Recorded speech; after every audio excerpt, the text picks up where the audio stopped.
Okay, let's try that again. I think we have audio now. Hopefully. Because of course, that's how these things go. Yay, audio. And let me also briefly test the other side of it. Yes, there we go. Okay, good. Coolness. Hi. How's it going? This is something we kind of knew we were going to be doing, but we didn't know when we were going to be doing it. So there was a lot of over the last day or so, there's been a lot of hastily scrabbling of things together on my part, and so that was that has a certain amount to do with the audio not being there at first, but here it is now, and it is good to see you. Welcome, one and all, to Channel Other Doc. I'm Jim. I use he/him pronouns, today we're going to be doing something that will be part of our ongoing Masks campaign that we play on Wednesday nights, but this is going to be a little different. We're going to be playing a game of Star-Crossed by Alex Roberts. We're going to go around. So in this session, I am going to be playing my character Skylar, who also goes by he/him. He goes by at this time that we're doing this, he goes by the superhero name Null. And he is the Beacon playbook there. He does not have powers, but he mostly is, it's a hacker and martial artist and what have you. I see that I see that in the chat that our GM is watching us and will be using it all against us. That's a delight. Well, that answers that question. Yeah, this is canon. Apparently, this is canon. But let us first off start by introducing my fellow teammate, Kat. Hello. Hi, I'm Kat. I'm a cleric of Cord. In the Masks game on Wednesday nights, I play Chris, whose superhero name is Metawarp. She exists in grayscale, which is why you see me looking like this tonight. And she uses she/they pronouns, although she's starting to transition from they/them into she/her. It's a little fluid at the moment. And she is the Nova playbook. Awesome. Okay, and so for this, I have decided that we need a chaperone because neither of us have played Star-Crossed, and neither of us, and we certainly haven't played it online. It normally requires a tower of building blocks. And so I am going to hand things off to our chaperone to introduce himself. Dave, hello! Hi, I'm the chaperone. Make sure that when you dance together, you leave room for Jesus. So we're going to jump right into the setting up portion of this game. And obviously we have characters that people have come up with already. So the first step is always to decide what has brought your characters together. And I believe we had discussed some sort of 6-month gap between campaigns and some Groundhog Day in the middle of that. Yes. Apparently at some point, and I can't remember how far it is into the that 6-month gap that happens at the end of that's happening between volumes, that somebody is messing with a time machine, basically, and so the city kind of gets thrown into this this Groundhog Day scenario that apparently, as far as we're aware, that only Skylar and Chris are aware of the changes every day. We get thrown into that, and it's this thing where we're supposed to. I think the details we know about it is that at the end of the day we're supposed to go and have dinner with Chris's father, it's like the reset always happens before we make it to dinner. I think.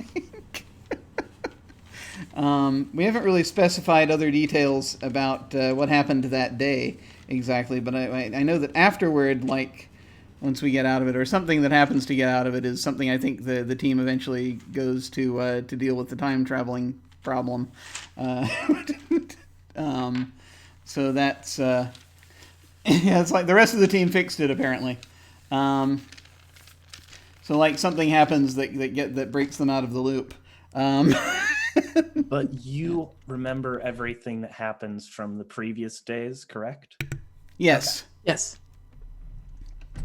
Okay, so that works for what has brought them together. So the other crucial part of Starcrossed is the question, what is keeping them apart? Your characters need a good reason not to act on their feelings for each other. And depending on, I'm again not super familiar with your characters, but what would you have that's preventing you from taking that leap and just admitting how you feel towards each other? I know what it is for Chris. For Chris, her mother is an off-world superhero who left when she was 6 years old. She was raised by her father. And it's expected that Chris, as a Nova playbook, is incredibly powerful. She's got a lot of her mother's gifts. And she will be expected one day to follow in her mother's footsteps. So it is very likely that once she hits that adult stage as a superhero that becomes that true superhero, that she will likely leave the planet and may or may not ever return. Who knows how time works when you're traveling through the galaxies. So that's for Chris is the big holdback. She knows that day is coming. She doesn't know when, how long, but it's coming. What's funny is that there are two things kind of that have been sort of holding Skylar back from it. One has to do with the fact that Chris is to him. Well, Chris is. It's Chris's father is like this really major superhero in our setting, and he was very starstruck at first, and he doesn't really think that he's worthy of Chris, because he's just he's just in his mind he's still just a kid who knows a few tricks. That's it. He doesn't really see himself as a full-on superhero. And he's now looking at trying to get together with the descendant of someone who is like supposedly the one of the ideal superheroes. So it's like this is crazy. So that's one thing. The other thing actually is kind of similar to in some ways to Chris's situation, because Skylar knows that sooner or later he doesn't know how long he's going to be allowed to be a superhero. Because he has family pressure as well. His father owns one of the two largest companies, one of the two largest tech companies on the island of New Eden, which is where this takes place. It's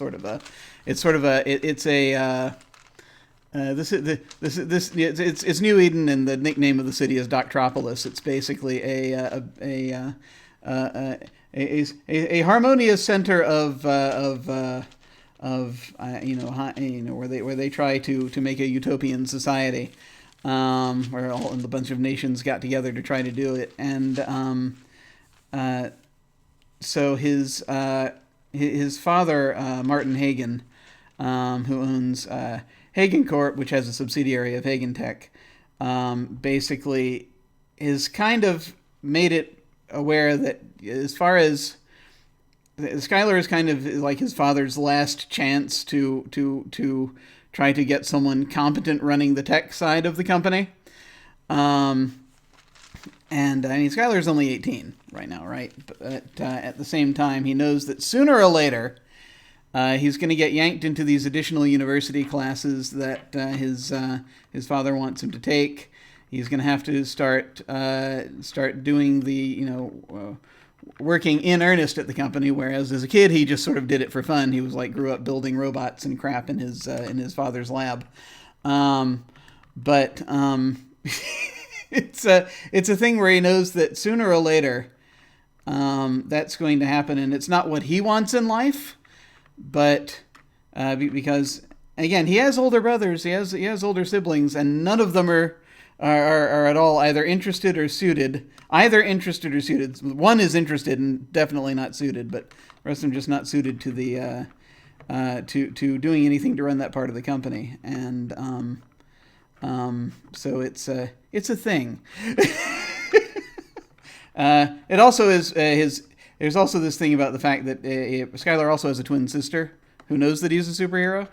She's actually just as good, if not better, at computer stuff than Skylar is, and she actually would be a much better choice for eventually running the company. And she kind of wants to do that too. But of course, his dad is a bit sexist in that regard, so it just doesn't occur to his father that that's like who he should be looking at, because these things happen.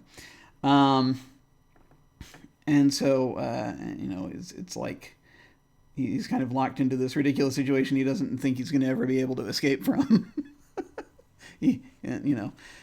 So that's basically the twofold thing. Reason why he's having trouble committing to getting together with Chris. Okay. Also, possibly there's this whole time loop thing going on, and that might take up some of their attention for a little while as that's happening. Yeah, and again, we can figure that out In the through early play and days. stuff. Yeah, okay. But yeah, it seems like you guys have a pretty good idea for why. The fact that you feel there are clocks on your life as superheroes in this city, and that you'll both be irrevocably pulled in different directions by life. Plus just, some of the stresses and anxieties of being a teen times superpowers. So Definitely that. This game uses the X card, and correct me if I'm wrong, but you regularly use that in play in your other game? Yep. And I presume the same lines and veils will apply. So moving on, the players will take the roles of the lead and follow. The lead takes the first turn in a scene. The follow decides when a scene is over. The lead's character tends to act intentionally. The follow's character tends to act unintentionally. Essentially, this is essentially just, I'm trying to figure out a good way of describing it, but it's the difference between like excitedly grabbing the other person's hands when like you're excited about something and want to share it with them, be like, hey, this is awesome, versus nervously and just instinctively grabbing the other's shoulder when something startles you. Does that make sense? Yeah. I think Chris was the one that took the initiative and kissed Skylar on the cheek that one time. Yeah. I think arguments could be made in either direction, but I think that Chris is probably a little bit more inclined to be the lead. I think, if that works for you. Yeah, I think so. Yeah. They're both They're both very kind of introverted people, and shy, quiet types, and so they're essentially the way it describes it, because it may help for me to just read the little bit that describes it a bit more from the book. Intentional actions are in clear and obvious alignment with the character's will. The Empress wanted to touch the Vizier. She wanted him to sit down. That would be obvious to either of them or anyone looking on. For unintentional actions, the relationship between will and action is less clear. What Greg intended to do and what he wanted out of that interaction might not be obvious even to him. An onlooker might misinterpret it. Daniel might forget it entirely or run the scenario through his mind over and over for days afterwards, becoming less sure of himself each time. The boundary between intentional and unintentional is thin and permeable. Trust yourselves and each other to interpret these terms in fun and fruitful ways. And remember that the lead will act unintentionally and the follow intentionally on very rare occasions. But it's essentially which one of you is going to be the one to reach out first and which one is just going to end up doing it and then thinking about why later.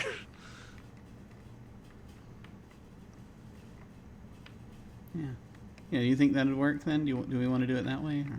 Yeah, I think so. I mean, I keep coming back to that kiss on the cheek and then the hug in the hallway. Yeah. And they were also, both, grabbing him and teleporting with him that one time also might have that too. That too. But they were all three on her part impulsive acts. It was just, I'm going to do it. She didn't think about it. They were very impulsive. Didn't really understand why she did them, or she just did. So it could go either way. It's so weird. But yeah, just to make things easy, I guess. Let's go ahead and give Chris the lead, and Skylar follow. Okay. Yeah. Okay. Then the next question is about making characters, and both of you have to answer these about your characters. I think we already have addressed who am I. So I'm gonna guess Chris and Skylar. Yes. Okay. Yeah. We'll go with Chris and. So here's the next question you both have to answer. What is my most attractive feature?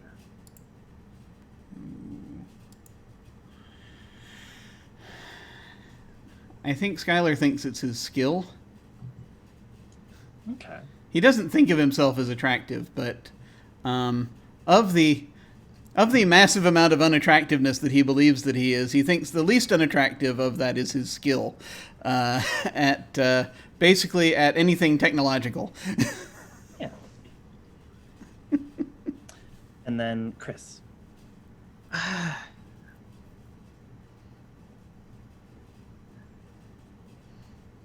I think along the lines of Skylar's skill, I think it's her abilities, her powers. I think that's what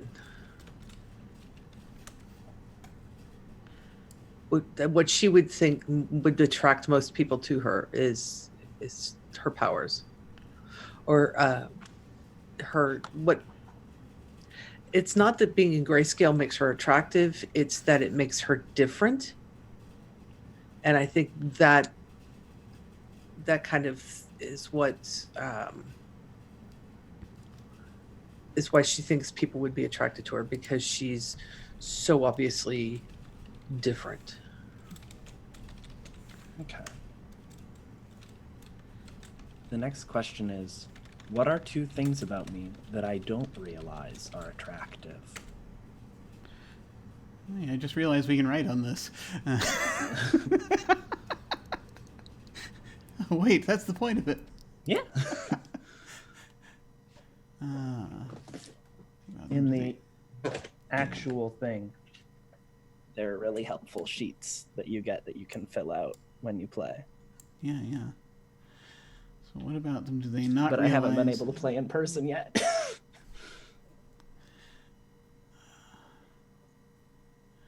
What about them? Do they not realize is attractive?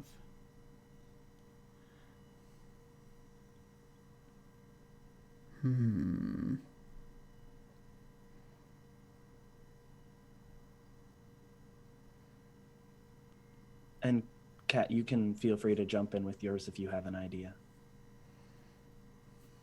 I'm thinking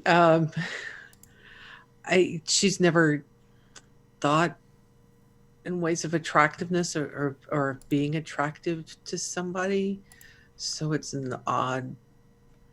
Think of this from an outside perspective. If you were looking at Kat as someone, not Kat, but as Chris. Yeah. Sorry, that's okay. Talk.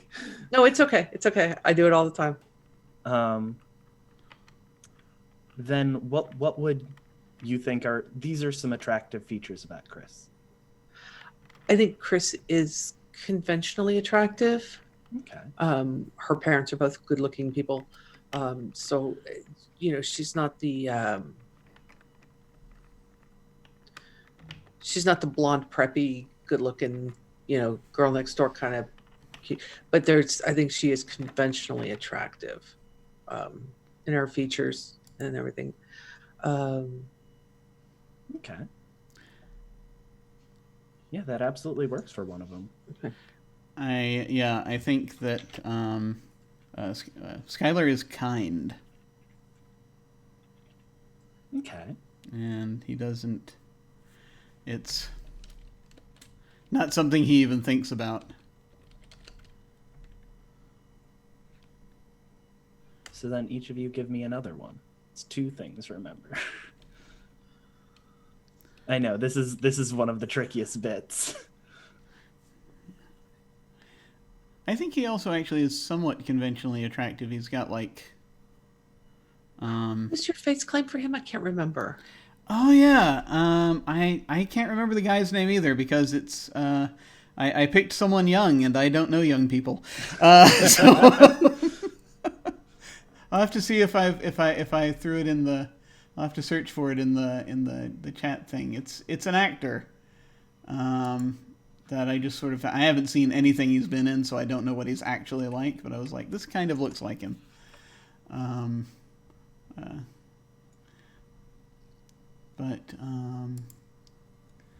Yeah.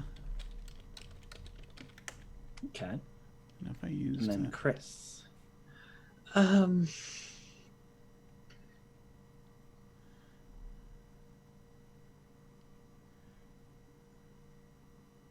Wait a minute. I think that Go ahead. Chris comes across as very self-assured. She's seems to be very composed, very sure in her, self-assured, knowing who she is. She knows who she is, where she's from, what her life is, and I think that can be very attractive. Okay. Yeah, absolutely. That confidence in like Yeah, knowing self-confidence, what you're self-assured. going to do. Mm-hmm. Okay. That works.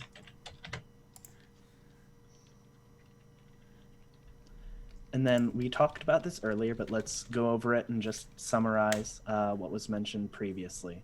Why can't I act on my feelings? She's going to be leaving the planet someday.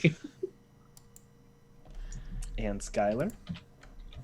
Sorry, I was googling. Apparently, the guy's name is I'm gonna say this wrong. Ivan Jogja. Apparently, I don't know. Yeah, me neither. But that's all right. It's a sort of British Canadian actor. Anyway, Okay. he has facial hair now, so apparently that's it's not the it's a little different. But anyway.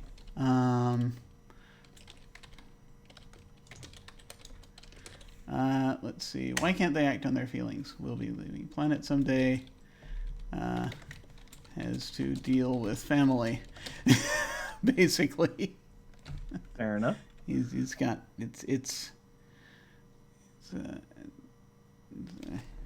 And then yeah. the follow-up question. Why is that important to me?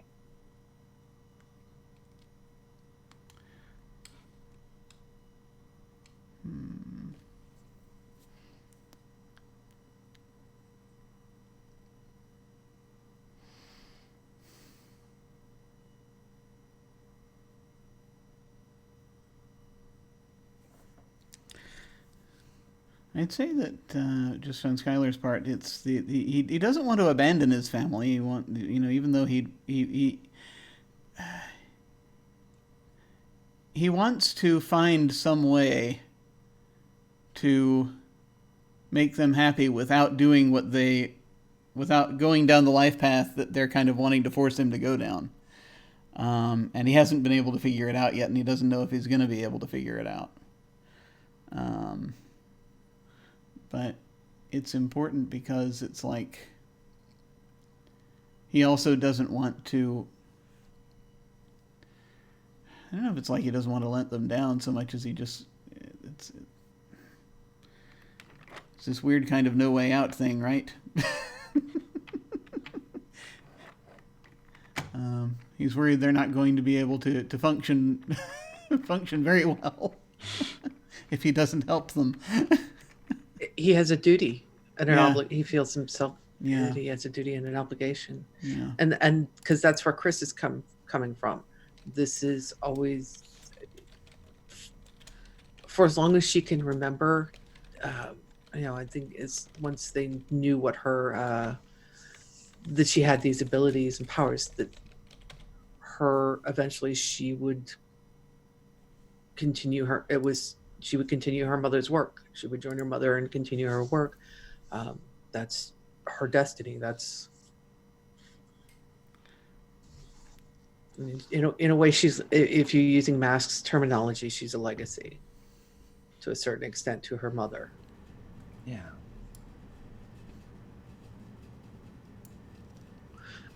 Just kind of pull that into her mother's name is Metawarp.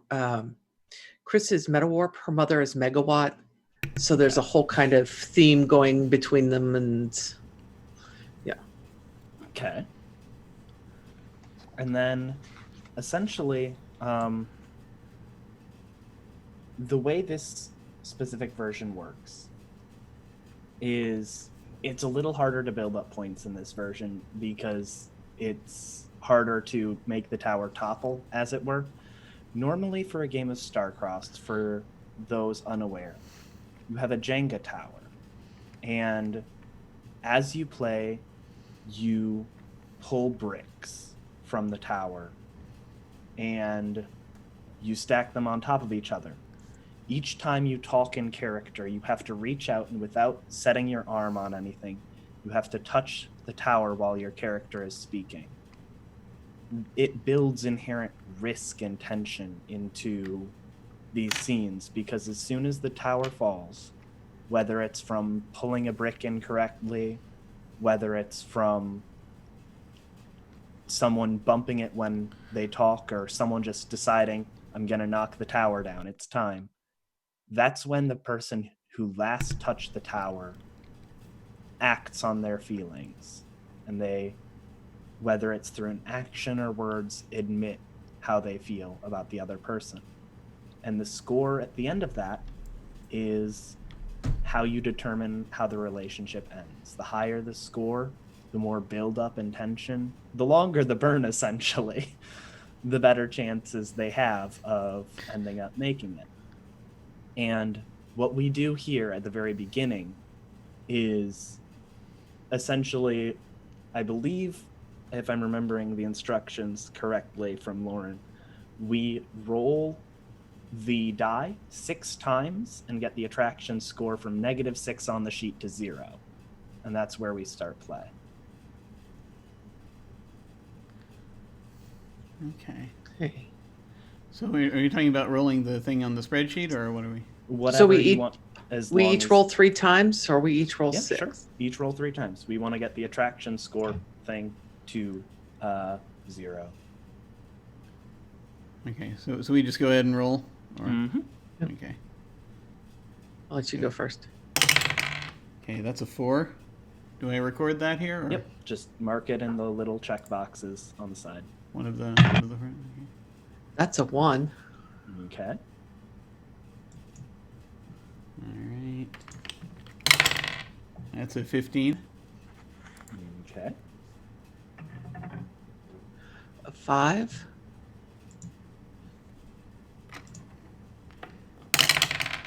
And 7.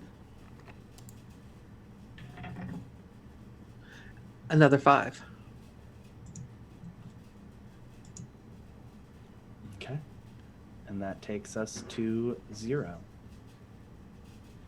Did those specific rolls mean anything, or is that... No. Oh, okay. Okay. If you end up rolling something 5 times, that in this spreadsheet means you knock down the tower. Oh, okay. Cool. Oh, okay. That's I'm sorry, I should have been more clear. That's what the red boxes on the side are. Okay. It's representing your tower stability, because there's not a good way to touch a Jenga tower online. This is true. We haven't developed that technology Yeah. yet. There are 8 potential scenes in a game, each prompted by a short phrase. Set scenes together, describe where your characters are and what is happening around them. The lead begins the scene with the first move. Take turns describing your character's actions until the scene is brought to a close. The follow calls an end to the scene whenever they like. The scene prompts will get to, but the different moves are very slightly different depending on whether you're the lead or the follow. Both of you, on your turn, can describe your character's movements or describe your environment. The lead can intentionally touch the follow once per scene. The lead can also intentionally reveal something personal once per scene. The lead can unintentionally touch the follow once per game, and they can unintentionally reveal something personal once per game.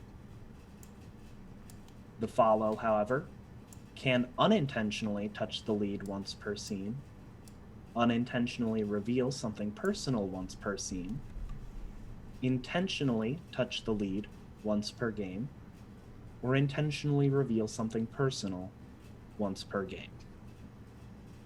Does that make sense? So each time, the reason you have boxes there is to keep track of how many times you've done it. Each time you would either intentionally or unintentionally reveal something or touch the other person is when you end up marking another attraction score. If we were playing in person, this is when you would remove a brick from the Jenga tower. Since we're playing online, it's when you roll another die. And then we add that check mark in and keep on going with the scene. And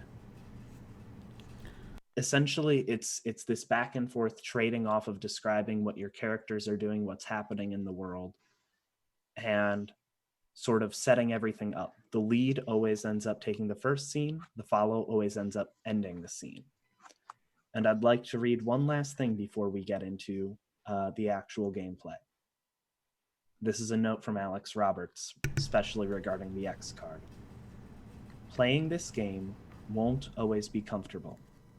Think of the last time you wanted to speak to someone, but weren't sure what to say, or when your hand was close to someone else's, but you weren't sure if you were about to touch.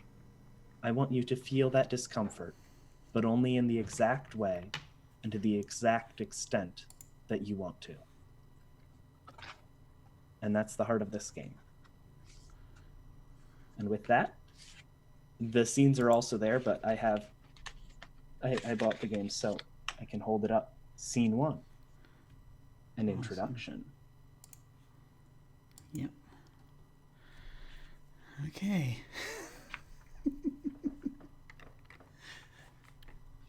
And we can jump forward and backwards in time too. It doesn't have to be a temporally linear storytelling experience. If you wanted to jump back to the very first time you two met for this, fine. If you want to just introduce some other person, also fine. The prompt is just an introduction. Yeah, so it can be any number of things. I have this in my head. I have. Okay.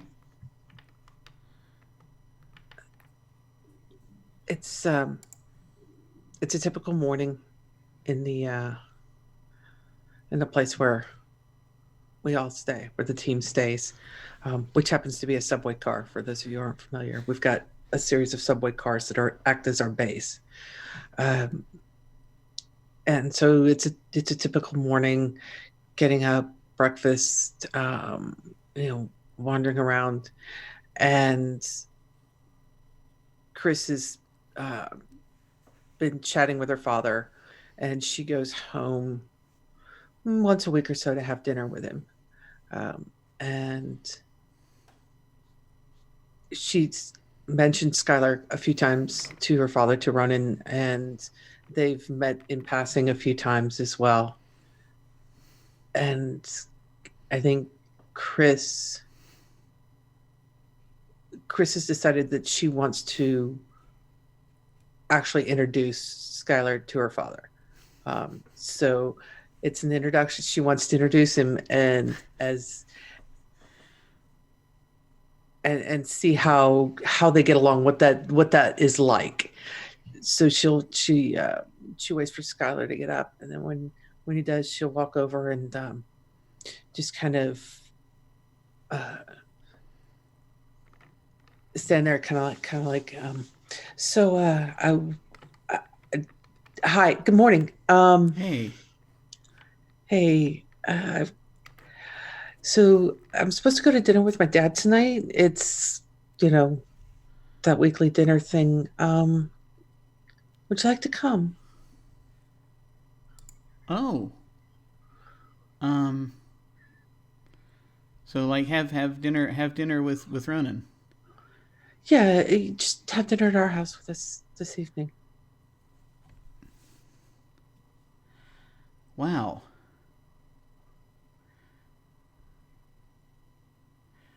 I mean, yeah. I mean, I've always I mean, been. if you're busy, we can do it another time. Well, no, I mean, I can. I was running a trace on some stuff, but I can do it. Handle itself. I'll just get Martin on it a little bit. I can do that. I think probably. Wow. I Hey, Ronan. I've always kind of had it's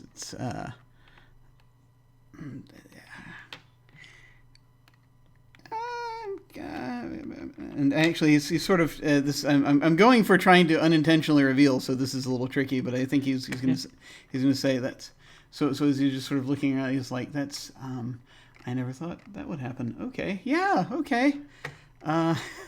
He's kind of like, okay. I mean, she's looking at you like a little quizzically with their head cocked, like, I don't know. I mean, it's just dinner. It's no big deal. I mean, oh yeah, no, it's great. I was kind of looked up to him. Really, like he's kind of. Have you seen? I took the yeah the. There were like some posters I haven't put up in my room yet, and I like he's kind of one of them.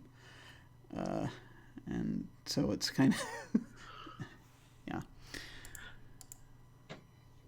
And she's just kind of like, oh no. So I didn't want to, yeah. But I don't want it to be. I don't want to be weird or anything. I mean, I'll be good. I'll be good. I'd be delighted. No, it's okay. Absolutely. It's just, I mean, it's kind of, it's a little weird because it's my dad. I'm gonna go ahead and roll if I can. All right. 10.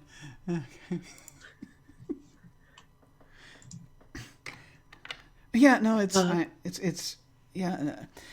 And I think he's just sort of like, oh yeah, no, it'd be great, it'd be great, and no, totally.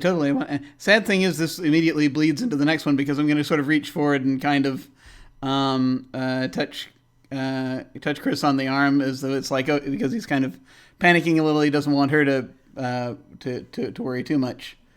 To back away, like, yeah, oh my God. Yeah. So I follow. If that also counts as unintentionally because he wasn't planning on it, then that works for that. And I think at the same time as he does that, she was kind of reaching to put a hand on his shoulder and was going to say, look, I'll tell you a secret, okay? Well, it's not really a secret, but okay. Dad can't cook. Oh. Yeah. I mean, he does mac and cheese out of a box, but and hot dogs. He can do hot dogs and mac and cheese out of a box, pretty much we order out when we have Oh. dinner. Yeah. Yeah. Yeah, Okay. because I got tired of. So yeah, just I'm- just it's okay. And she's kind of like got her hand like right here on his chest, on his Yeah. shoulder chest, and she's like, it's okay, okay, just Yeah. trust me. No. Okay. He's my dad. It's Yeah. cool. Okay. um. So Should we? need to mark and roll. Yeah. That's an 11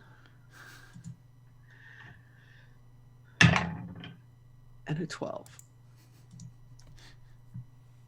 All right, and then for the unintentional touch at the beginning. Or for the revealing something personal, was that your dad couldn't cook? Yes, Okay. Yeah. Okay. All right. I really hate mac and cheese and hot dogs. Chris is like, this is yeah. I'm like, oh, it's totally okay. I mean, it's that's those are those were staples, kind of in the lab sometimes back at home when we just sort of had to work on, we were working late, so it's not a. Yeah, it was a staple at our house until I rebelled.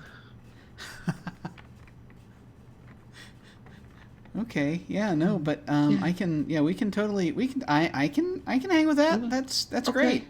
Yeah, Yeah. no, I'd very much like to. Okay, so I've got he got me the car. Unfortunately, it's not tricked out like the Warmobile is, but I do have the keys to that. So I don't know what you got going today, but I figure we could head over there, say around 6-ish. Yeah, that sounds good. That sound good? Okay. Yeah, All right. Well, I got stuff to do. Sure. yeah, Yeah, me too. but what do you like to eat? That way I can let him know what to order. Because I probably ought to let him know that you're coming. Oh, I mean, I'm always good with If you say mac and cheese and hot dogs, I'll hit you. I'm not going to say that because Okay. that would be wrong. I will say instead, I am a fan of I like Chinese is good. Okay. Yeah. Yeah. Anything in particular?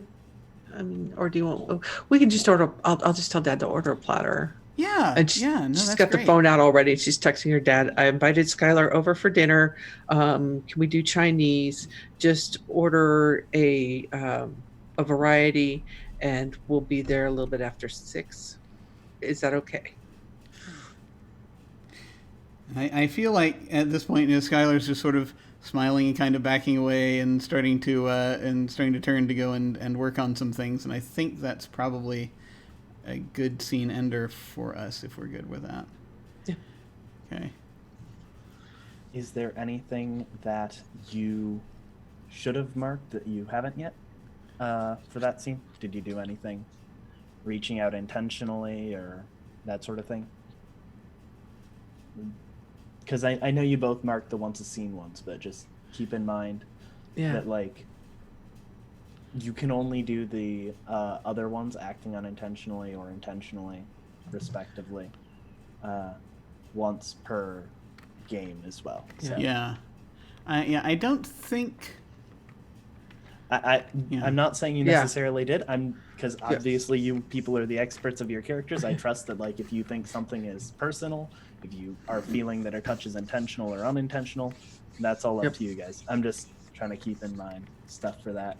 For the next scene. And scene 2. A little embarrassment. Okay. Okay. I'm gonna say for this one, just to set this. One thing, you don't necessarily need to know what the embarrassment is going in. It just, it's a theme to build the scene around. So to jumping around in the timeline, I'm not going to do this kind of in a linear thing. At this point, um, they've repeated probably 10 times, and it's kind of become obvious what's going on.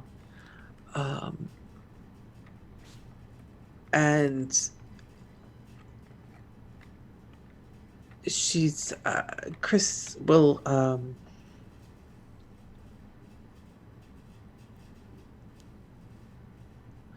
Chris is going to go to Skylar's room, knock on she's just going to knock and then end her. All right. So if this is like the 10th time, he's just going to sort of be lying there for. He's got his hands over his head. Hey. She hasn't done this before. This is a new step. Okay. So yeah, but she knows they've been repeating, so she's waiting for a moment. She's trying to break that pattern just to kind of double check more with him in it. So that's where her mind is. So she waits till he's in his room at some point in time. She's just gonna knock and then quick knock knock and then just step in, open the door and step in, shut the door behind her and go, "Hi." Oh crap! I didn't think we were there yet. What? Oh. What? This wasn't. Yeah. Hey. Hi. And you sort of turn around. You see that he's doing something. He's got. He has Martin, the robot, the little robot, there with him in the room, and he was looking at a couple of things, trying to figure out.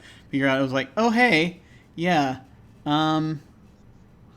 Yeah. And she's gonna walk over and sit down on his bed, cross-legged, and she's got cross-legged. She's got her forearms resting on her legs, and she leans forward. And she goes, "Shit's weird."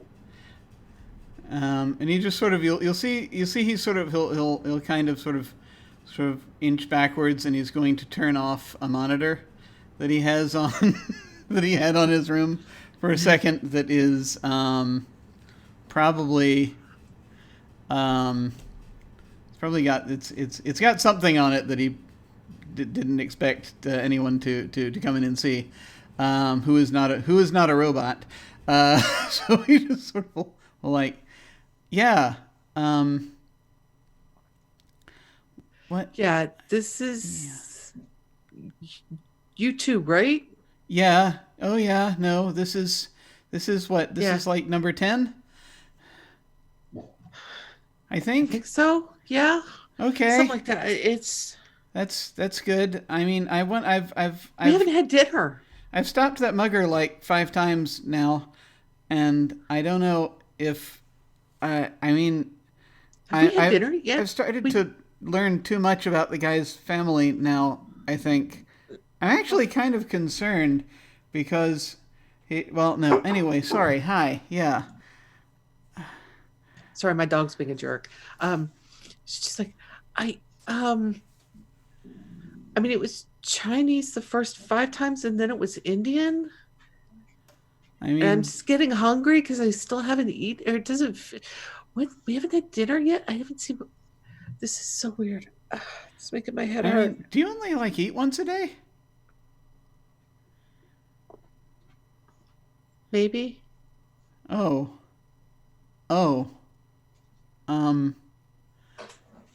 That I think she just unintentionally revealed something personal. So I'm gonna mark that roll. That's a 7. Oh dear. Well, yeah, I mean, I sometimes do that if I forget.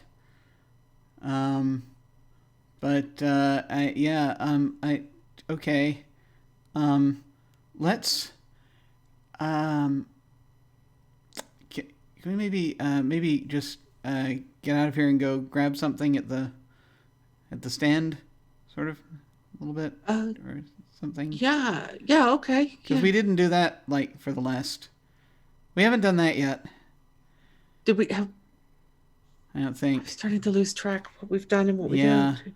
I'm trying to see if Martin can tell when it happens, and I don't think he can. Okay. Because he just sort of and you see there's probably like just a big question mark shows up on his face. It's like just like, yeah, buddy, I don't know either. Yeah, I don't know what to tell you. This is so weird. And none of the others seem. I mean, they just keep going and going. They don't seem to. Have you mentioned it to anybody else? I mean, I told oh God, names are falling out of my head. I talked to I talked to because I would use his name, but of course my Zeke? brain is now Zeke. There, thank you. Yeah, I tried to tell Zeke a couple days ago, this morning, a couple of days ago, and I mean he kind of freaked out. We didn't really and he went to check something out and then he didn't come back for the rest of that iteration, and so I don't know how that ended up. Do you think we're gonna have to sit through that meeting again? Oh God, yeah. I kind of crap. Yeah. I could do his part probably at this point. I know everything that he says. Yeah. Share. So I don't know. It's just like this is all just really. And he sort of as he's like turning around and he accidentally like turns and the I think as he just sort of picks up a tool and throws it down, it kind of moves the mouse a little bit on his terminal, and you can see that he's got a. You can see that he actually there's some sort of it's like notes of some kind, but there's a picture of you like next to them on the monitor. I mean, because the flash kind of catches, how you something out of the corner of your eye, right? Yeah. And she kind of, and then just turns away real quick, stands up, grabs Skylar's hand. Let's go get something to eat. I'm hungry. Oh crap! No, that was okay, yeah. That was. I can explain that. Food. Yeah. Okay. Yeah. Food. We can food. That was. Yeah. And it's kind of as we're heading out, and I feel as though Martin is kind of drifting along curiously behind us. But kind of as we're heading out, I was like, I was trying to figure out why we're the only ones that haven't been affected by it.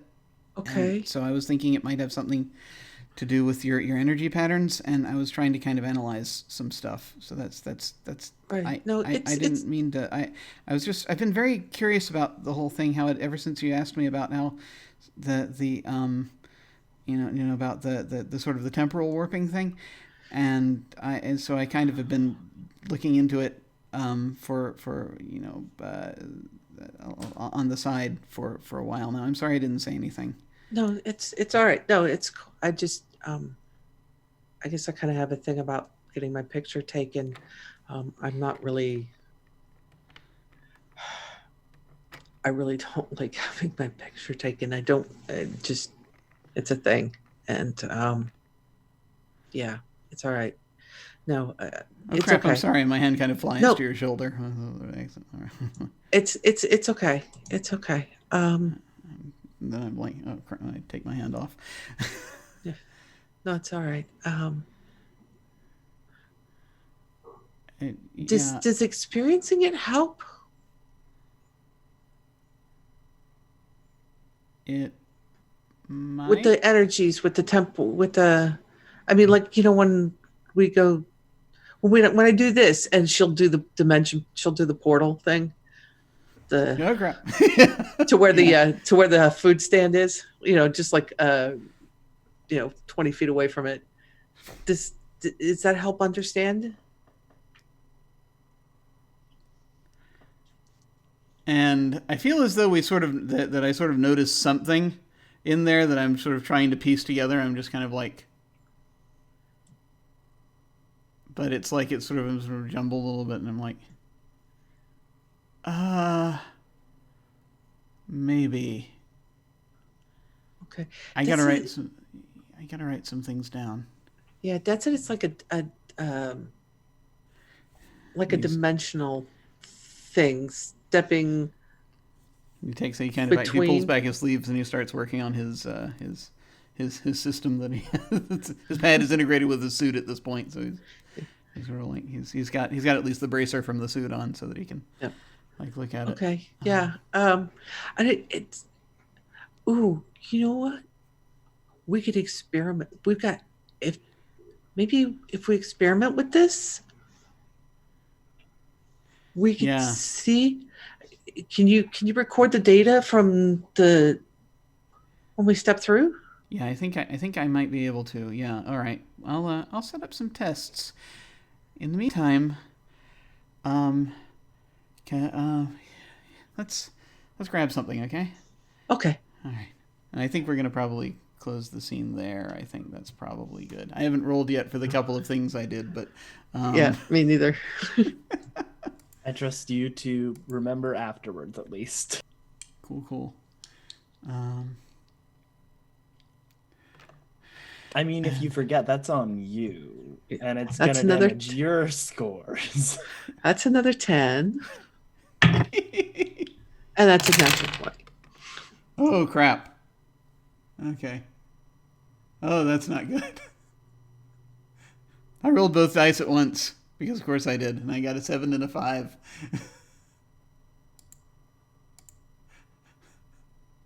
Drawing inexorably. Things are getting closer. interesting already. Yeah, things are. So, for the people, can they see? I don't think they can see the whole chart. Yeah, they can. Okay. Yeah, cool. yeah. Okay. So you know what's up, everyone. 3 and 5 for 5 and 7. So yeah, you ready for the next scene then? I don't know. Yeah, sure. Yeah. Finding common ground. Scene 3. Okay.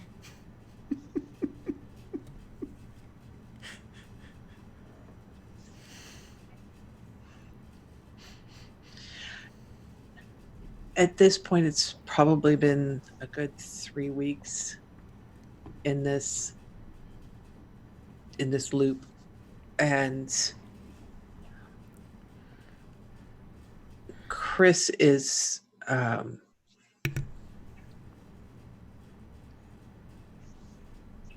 Chris at this point is just having kind of fun with it in a way.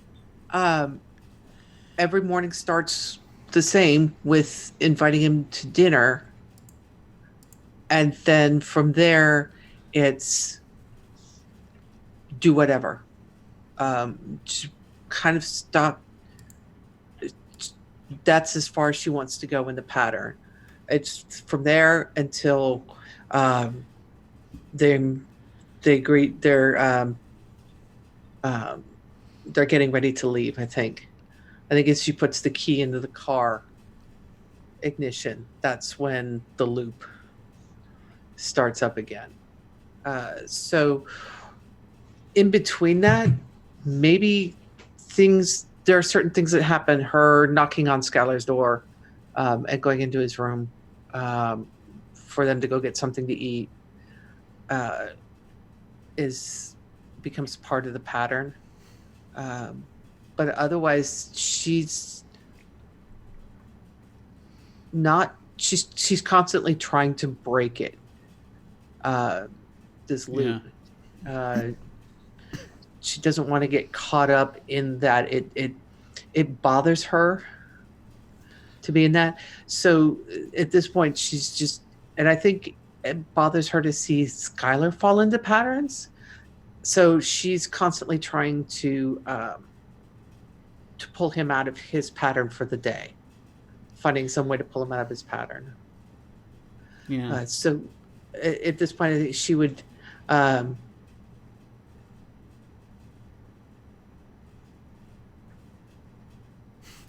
he's I have ideas, but go ahead. okay. So I think he just got back from stopping the mugging, Yeah, yeah. and she's waiting for him, and she's like, she's just standing there waiting for him. So how'd it go this time? Yeah, I got him. I actually just figured out. I just went to the guy's house this time. I think that's just kind of save time. And and well, he won't do it again until tomorrow. Today. Yeah. Yeah, yeah. How are you holding up? Um,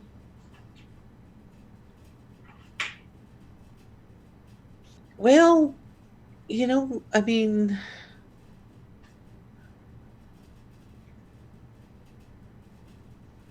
it's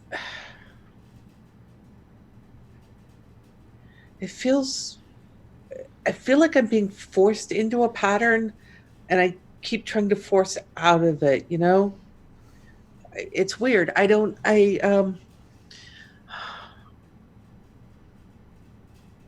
Can we go someplace else? Are you good with that? Yeah. Yeah. Yeah? Okay. Because I really need to get away, you know? Um I Hey. let's- Mhm. yeah. I was thinking the botanical garden. Yeah, we Take can a do that. walk. Let's let's let's spend the rest of the day there and see what happens. I think. Oh. Yeah. Did you did you want to do something else? No, it's okay. We can do that.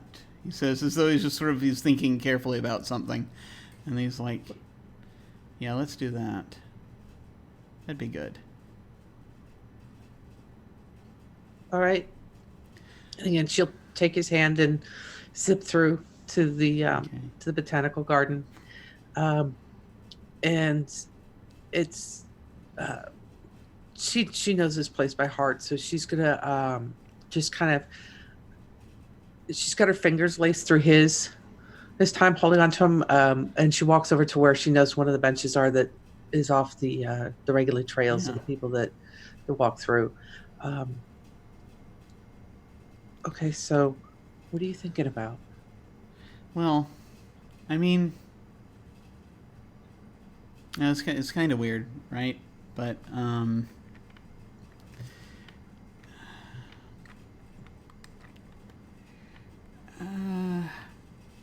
there's somebody who's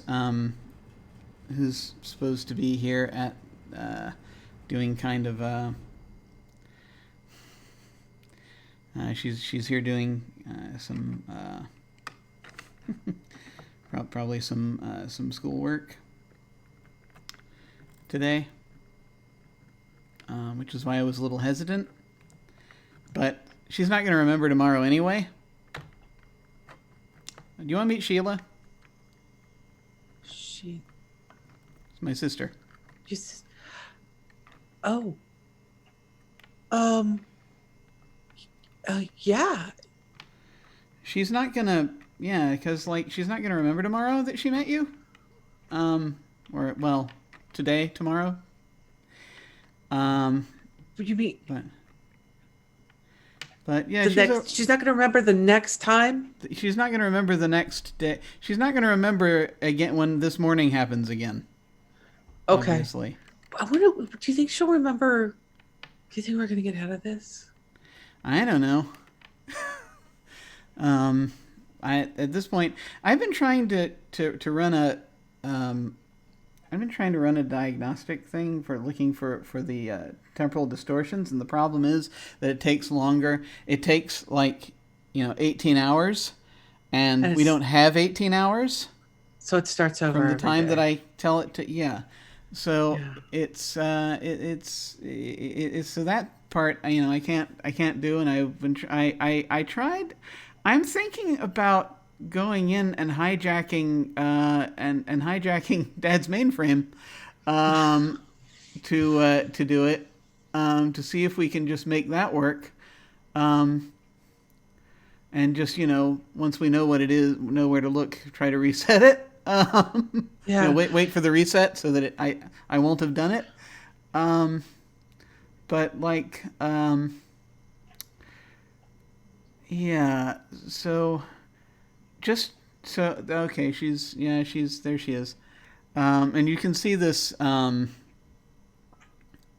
this girl walking around, sort of in the botanical garden. She looks a lot like Skylar because she's his twin sister.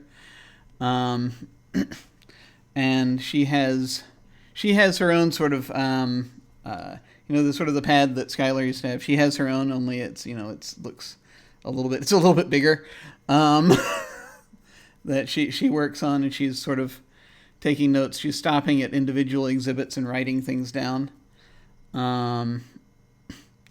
And I think she's doing like advanced placement college stuff, basically, that she's working on right now. And I didn't realize you guys look so much alike. Well, yeah, we were born at the same time. Well, I mean, I know you're twins, but not all twins look alike. That's true. Yeah, look, I'm going to tell you something. Okay. She doesn't, just so you'll know, she doesn't like what I do. And so she might get kind of a little upset, but at this point I'm kind of... Is it weird for me to say I'm kind of looking forward to that? No. Why would she not like... She thinks I'm going to get myself killed. And it's not that she doesn't like superheroes. She's fine with them. She's okay with them, but she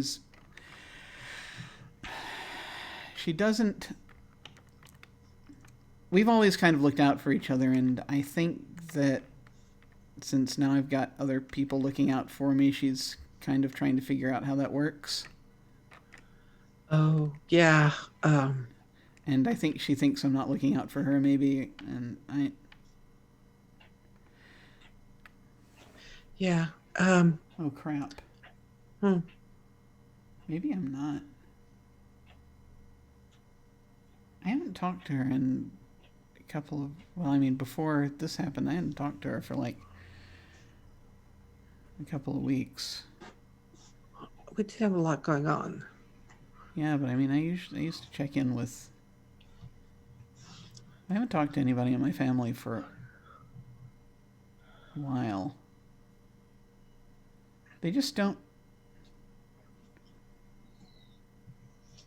I don't know if they actually missed that I was gone for as long as I was. Oh my God, our heart just broke a little bit. I They think... didn't say anything. They just sort of assumed that I wander out. They just always kind of assume I'm going to be there when they need me. I'm sorry. I didn't mean to go No, even it's into that, it's okay. It's okay. It's Oh, okay. crap. And they're sitting on the bench. I think she's going to ignore the fact that his sister's coming Yeah. because she's focused on what he just said. Yeah. And she's looped her arm through his and just kind of leaned in and rested her head on his shoulder. And she's kind of, it's just a second. And she was, I'd miss you. He just sort of looks, and he's like... And he kind of is like... And then he sees her coming, and he's like... He kind of actually will... Physically separate? Yeah, he will actually, without even thinking about it, because his sister just sort of is like, suddenly she's there, and he's gonna like, just get up, and he's gonna like, kind of like, then standing up, just kind of like... Even use Chris's shoulder a little bit to stand up without thinking about it. Yeah. And he's gonna be like, oh, crap, I don't know if this is a good idea. I think behind him you hear her say, you don't think what's a good idea? And he just sort of closes his eyes and he says, hi, hi Sheila. This is this is my friend Chris. And she just I think she just sort of looks around and sees you, and she's like, "Oh, she's not, is she?" Yeah, she is. And I think that's probably where the scene closes, if we're good with Okay. that. If we've had a chance to get in everything we wanted to get in. Yeah. Which I think I did. I did 3 things. Yeah, you don't have to hit everything every scene either. Yeah. So. No, we have to. It's important. Completionist. Is it kosher actually us not actually doing the rolls until the end of the scene? Because I know that it's Yeah, it gets easy to. because I know that halfway through it's possible if you get for the anything that hits 4, thing to I'm fall. gonna make you do them as soon as they happen. Yeah. Okay. All right. So I did. The chances are you're probably fine. I did unintentional touching, unintentional revelation, and an intentional revelation. And so I will go ahead and roll for those.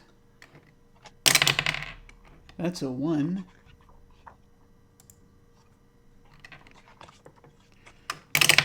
Ah! That's a die leaping into my lap. That's a 20.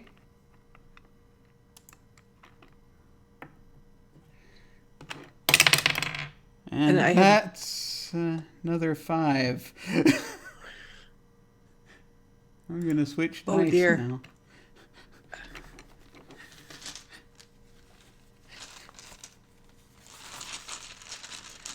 And I rolled a 4 and something else, but I can't remember what it is that I marked. I think it was a 10. Okay. Oh wow, this is getting interesting. Do we need a break, or are we? Do you think we're good to keep going, or You're what? fine. I'm good either way. We can go with or without a break. I'm fine. I just wanted Yeah. to check since it's 6:30. Yeah, I could actually use a stretch if that's okay. Let's take a quick break then. All right, then we will take a quick break. Whilst Why don't you roll that die before? oh, Because this might be the end too. okay. if you had that one last roll. I rolled all 3 for me. Oh, you did? Oh, did you? Sorry. Okay, yeah. thought And you I had one rolled last. both of mine already. Yeah. Okay, awesome. That's how we got the. Okay. My last roll was that 4th 5. Oh, okay. Ooh. So we're pretty close. Yeah. Yeah. One more 5 and that's it. All right, but folks, well we'll be back in a few minutes after we have collected ourselves for a moment, and then so we'll see you shortly. Ah, ah, ah.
Hey, folks, we're back. Hi. We're we're into the sudden death rounds. I think I was saying, and so we're gonna kind of see how this goes, as this could end at any time. So we're just gonna, I guess, see what happens. I'm totally pulling out a different D20. I think it's Jim that needs to switch it up. Yeah, I'm gonna grab other icosahedrons. Damn it! We'll stop shaking the table. Next up, scene 4. Hard at work.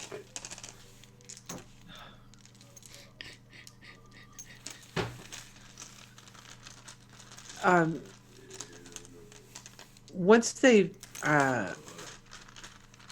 realized there was a pattern, and after that first time that Chris came to Skylar's room, she's made she put that into her pattern so that it always happened, was her going to his room, and they would work together on what was going on. She'd come in, sit down on the bed, totally ignore the monitor, because I think after a while he stopped turning off the monitor. Yeah. And she would just kind of ignore the monitor. It's got like biorhythmic stuff on it, basically. Yeah, and it's the worry. She'd be sitting there with her own stuff, with her own tablet and connection to the computer, working on different things. And okay, All right. I've got. I think this is going to be test number 38, probably, if I'm Yeah. remembering right. Sorry. Yeah. What? Where do you want to go this time? So, remind me, what's the range on it again? I mean, New Eden. Okay, yeah, it's a different, it's a different barrier. As long as I can visualize it, we can go there. Okay. But it's got to be. We should. I don't want to try pushing it somewhere off island. Yeah. So and he actually is looking at a map that he's brought up on one of his monitors, and he's like, so I think I've got it just from what I've been able to do, just kind of looking through things, and I finally good news is I finally made it through the I made it through the Technomagic Theory book that I've been trying to read. Yeah. It's I still don't understand like half of it, but at least I can say I read it. Having suddenly had enough time, so I think it's going to be kind of one of these spots. Seems to be it's going to be. I think we're zeroing in on what's probably it's going to be one of these areas. So we can try. I guess we can try that. Okay. Just going to we can pick a spot and see if we can see anything. All right. I'll turn on the thing. Yeah. Okay. He's starting to turn on various devices to try to record things that are happening. And she's looking at the map, and as Chris looks at the map, and she realizes that there is a movie theater that's within that general area, and so without telling him, she knows that this is a place that she used to go that she's gone to with her dad. They would go watch old movies there. They would run classic movies as matinees at this movie theater. So she doesn't say anything. She's like, "Okay, you ready? Oh, quick!" And she reaches over, turns down the screen brightness. turns down the screen brightness on his tab on his stuff, and he goes, "Okay, here we go." And they pop into this movie theater just as the house lights dim and the screen comes up, and it's oh, let's do Laura, if you're familiar with the noir movie with um, oh, somebody help me out. It's Gene Tierney. Gene Tierney. We're watching Laura. Go check it out. It's a great noir murder mystery. Okay. I am not. Jim is not familiar with that one, but Oh, yeah, it's so good. Gene Tierney and directed by Otto Preminger. Yep. Oh, it's very good. Are there any sudden like? Are there any like moments in it where it's like like things are suddenly happening? Well, it starts out with a detective walking into this woman's house, investigating her murder. Okay. Her buddies. Yeah. So. I feel like it's like we pop in and maybe there's like a dead body or something suggestive of one suddenly, and or I don't know if that shows up. Yeah. In the film or not. Oh, you know what? The movie has. I know where we're going to pop in it. The movie has already started, and there's a scene in the movie where he falls asleep in the chair in her house, and she walks in because she wasn't really dead. It was some spoilers on a. I know. On an 80 year, oh God, that's an old movie. But it's and she walks in and finds him sleeping in his house, and she's not dead. It was the maid that was killed. But so he wakes up and he's like, and she's all like, "What are you doing in my house?" So it's that kind. That's the scene. She's just. I think it's the thing where it's like I don't think Skylar was expecting to appear in the movie theater. Right where that's happening, so he immediately is like, and he immediately grabs your arm.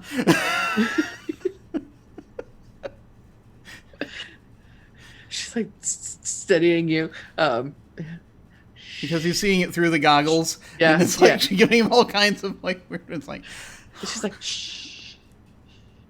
Okay. She pulls the goggles off. Right. Okay. This is a good part. Okay.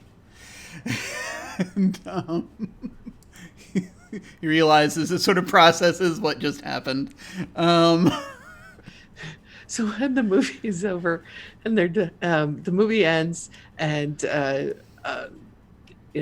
there's maybe a dozen people in this old style theater. So the movie ends and they walk out, and she's like, just wanted to do something different. What do the readings show? Yeah, let me see. And he puts them back on. He starts looking at them.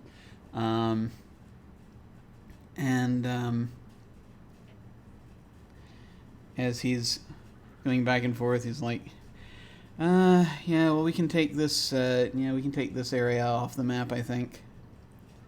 Okay. Because it's not, it is interesting that it was kind of, it's like, do you come here a lot?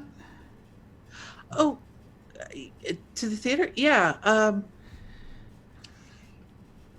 Yeah, I mean, I like old movies. Yeah. Oh no. Yeah. No. It's cool. I just. Yeah. My dad would take me. We started going when I was, I don't know, 8 or 10. Yeah. She's kind of soft. My first crush was Ronald Coleman. You just sort of immediately he presses another button, sort of the things playing across his goggles sort of stop, and he's sort of looking at you through the goggles for a second, and he's just like, well, I mean,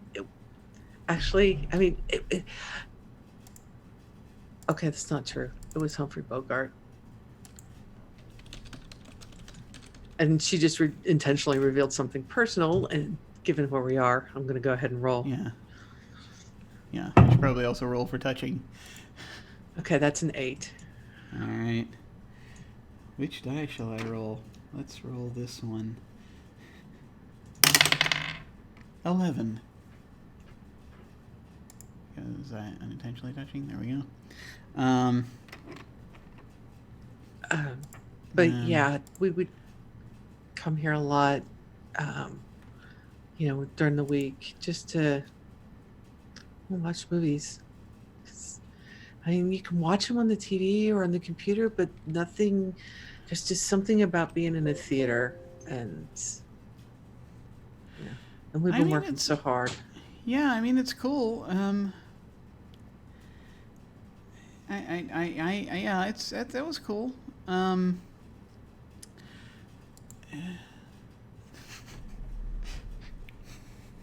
Okay. Trying to figure out how to. Figure out new ways to reveal this things unintentionally. Yeah. So it's gonna be like. I mean, I know it's not everybody's cup of tea. I mean, I like him okay though. It's all right. I mean, I just kind of like.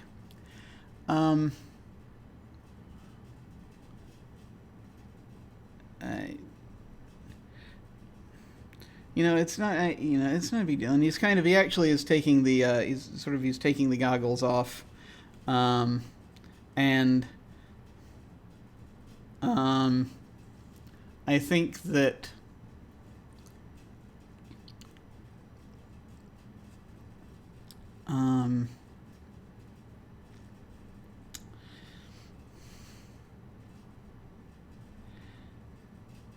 you can see there's actually there. Nah. I'm sorry. I'm trying to wrap a thing around a thing, and it's not working out. So it's all right. That's all right. Yeah. He just kind of he just takes the goggles off and he's looking at it. So I mean, it's cool. I just am very. I was just a little. I was certain we had it this time. Yeah, I know. Sorry, I probably screwed it up. No, it's okay. I mean,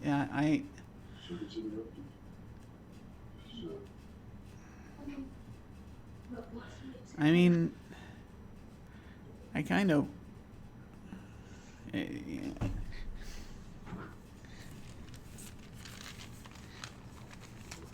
Where do you want to go next? Yeah, she's just kind of waiting. All right. Where was that other spot that we have to go to? And as he's sort of looking around, he's trying to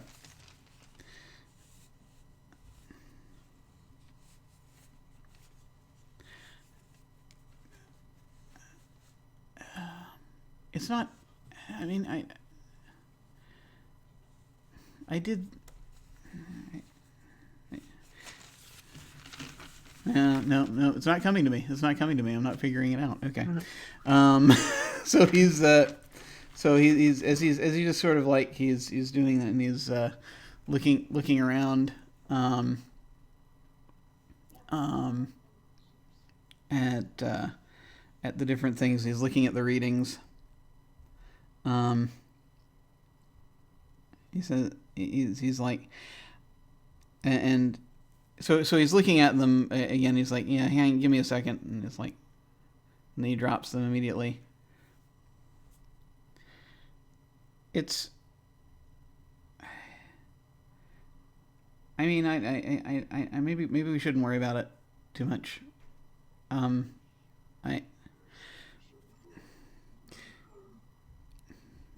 wondering if. And he's going to go ahead and he's going to pull up another spot on the map. Do you know anywhere that's any of the places near that one?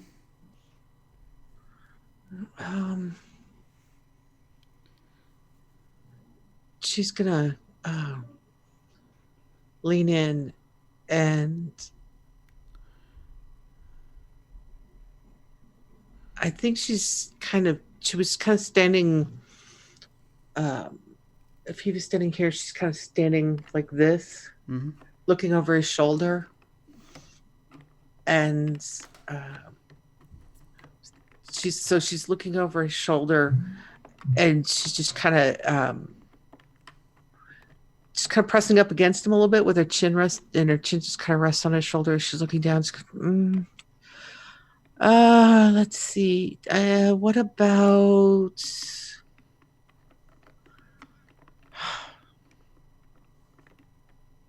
And her arm comes around his neck and what about right there? Like that? Yeah. What do you think? Yeah, sure. And he will. And then she realizes just how close she is. Yeah. And she's like, and she just immediately takes a step back and are off to the side. Yeah, I think right there would be good. And that was unintentionally touching. Yeah. Oh, okay.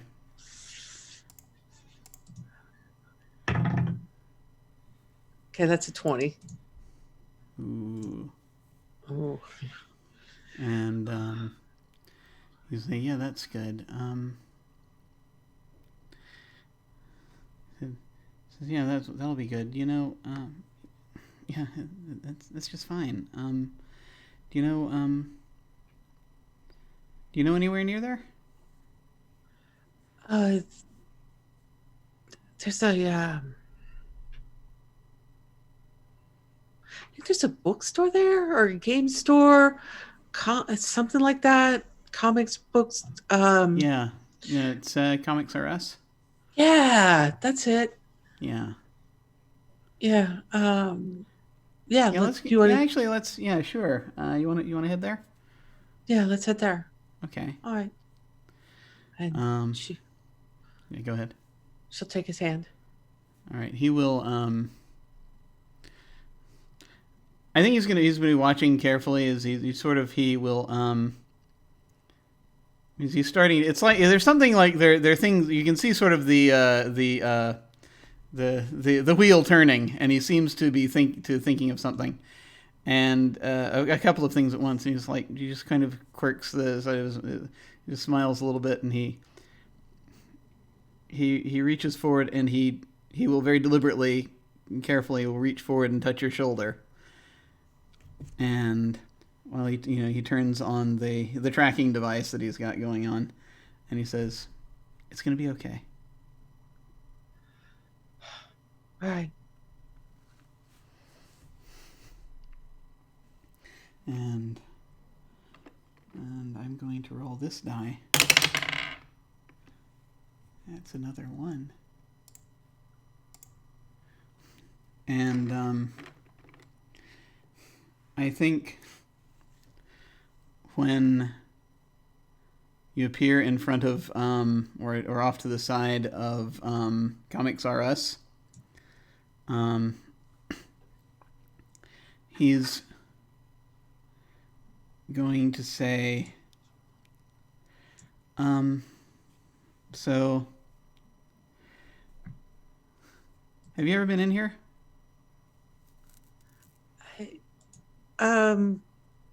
No.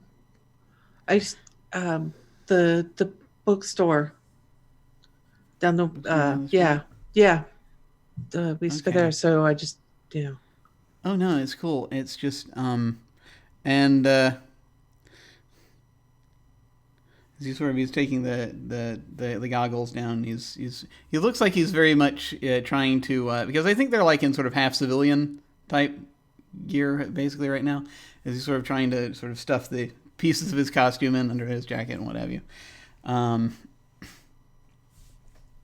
he's and it's like, yeah, okay, no, it's fine. Let's actually look and see. I just want to check these readings. I want to get a little closer to the bookstore and check the readings. Let's set up, and he starts walking in that direction, and I think that someone leans out of the door of the comic book store and says, "Oh, hey, Skylar, you're gonna we got your pull in. Are you gonna come get it?" And he's like,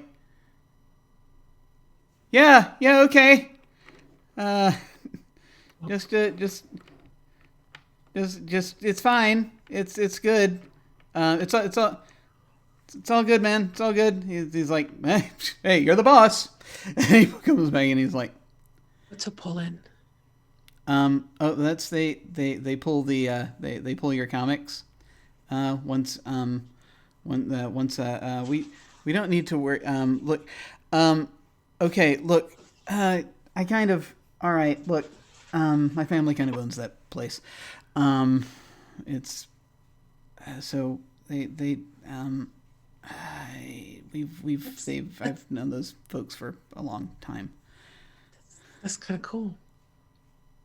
Yeah. Never actually been in. I mean, do you have the data that we need? Almost. We can go in if you want. I mean, I just haven't seen them in a little while, but And at that point, she's going to intentionally I think I'm grab his figuring something shoulders out. gently and turn him around and kind of gently Yeah. shove him in the direction of the store. I think we can pull to the end of the scene there, unless there's anything else you want to get Yep. out of the way there. Yeah. Okay, so I think we both need to roll. Yeah. Yeah. I have one more roll I need to make for this. Yeah. That's an 18. This is a 3. Okay. Oh, Ready boy. for the next scene then? No. Yes. Possibly. Maybe? Yes. Okay. Yes. Scene 5. Close, quiet, and alone. Oh boy.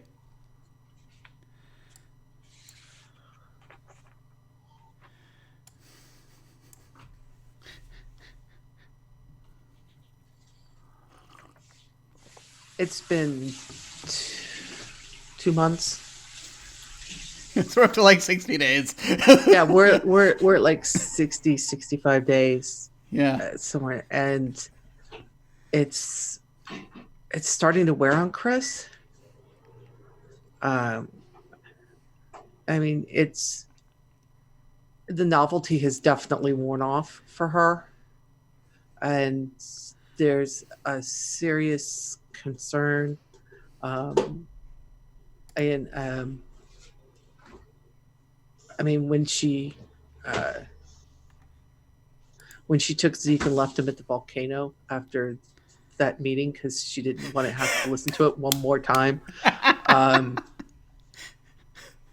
It's the cracks are starting to show, and so following the routine, she goes.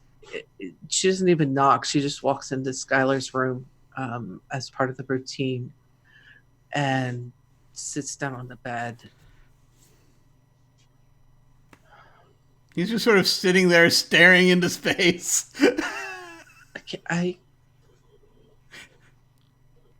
How do we keep doing this? What's happening with everybody else? I mean, I don't know. I think it's... I've been trying to tell them in 20 different times, different things, different ways. I got Puck's help I've been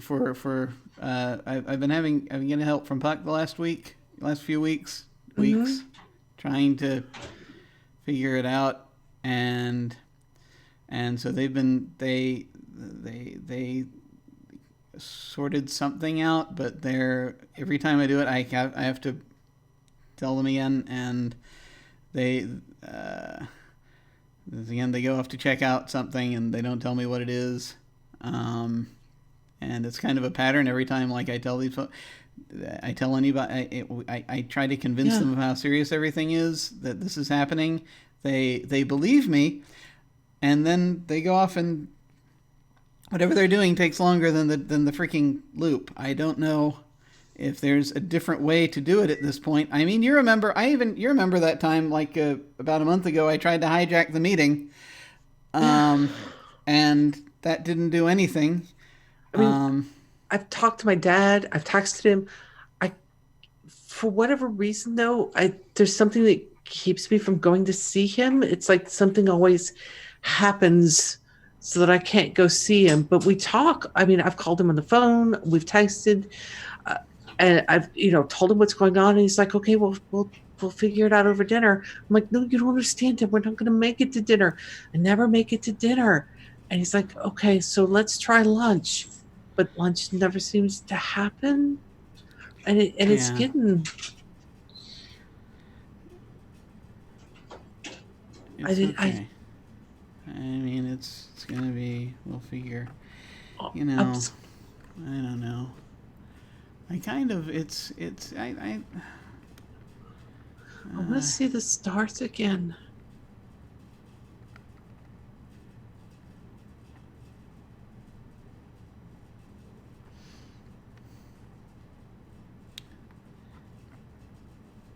She just There's this place revealed something personal. Ooh, yeah.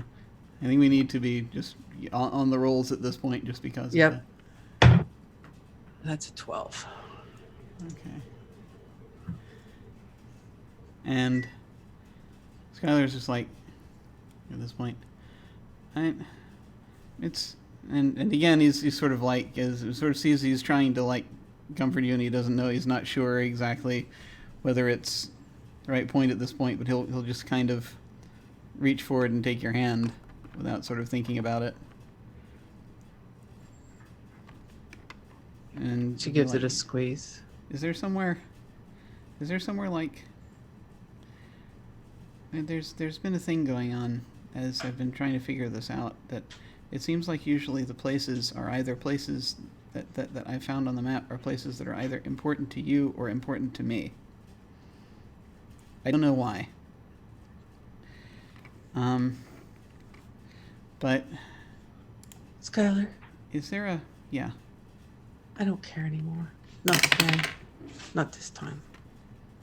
An 8. I don't want to think about it. Can we not think about it today? Can we just, I don't know, sit? Yeah. You know what? Yeah. I mean, sorry. I guess I've been. Sorry if I seem like I've been obsessing over this thing. No, I mean, we both have. We both have. It's not just you. We both been trying to figure this out. Do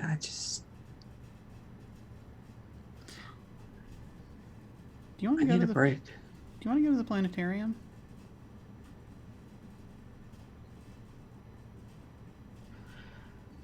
Yeah. Yeah.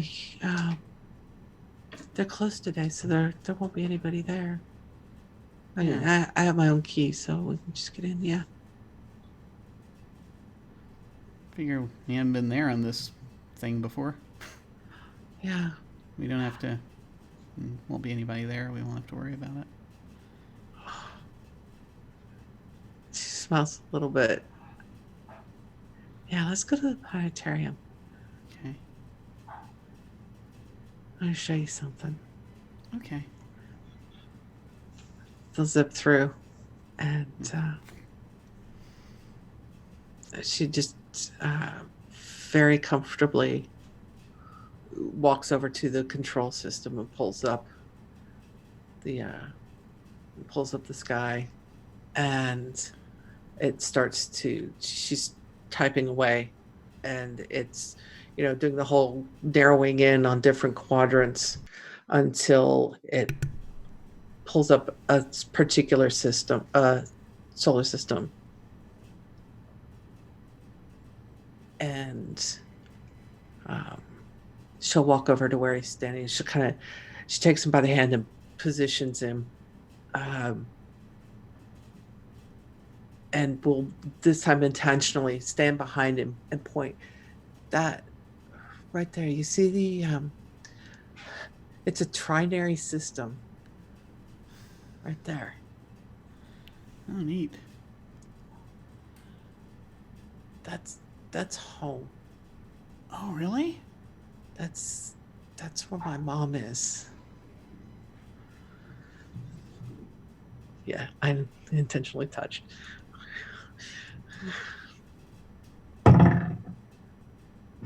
That's a 9. Okay.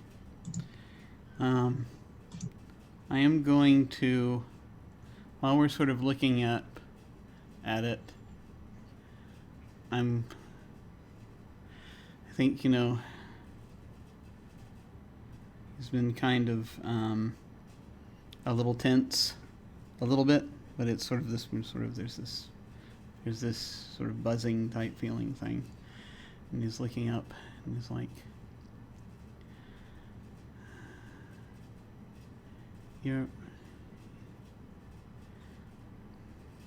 that's a long way. Yeah. Yeah, it is. Never actually been there. There's feels like home. And I think I used to have these dreams sometimes about being an astronaut going up there.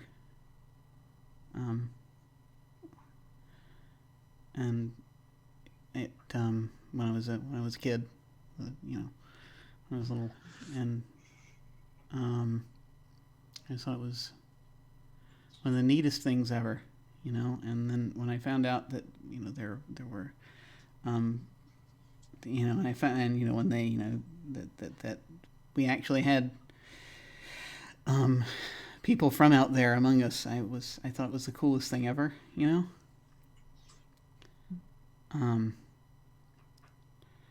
and I think that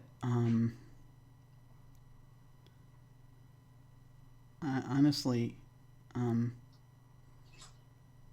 of that kind of carried over for a while, because I think that and he's trying to force himself to say some things. For a minute, he says, kind of like that.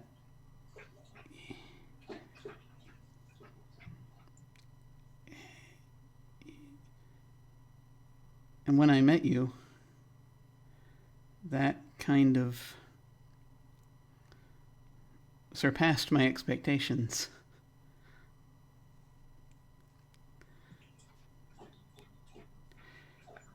And he will turn and he will look at you. I think I'm going to push the tower over if folks are okay with that.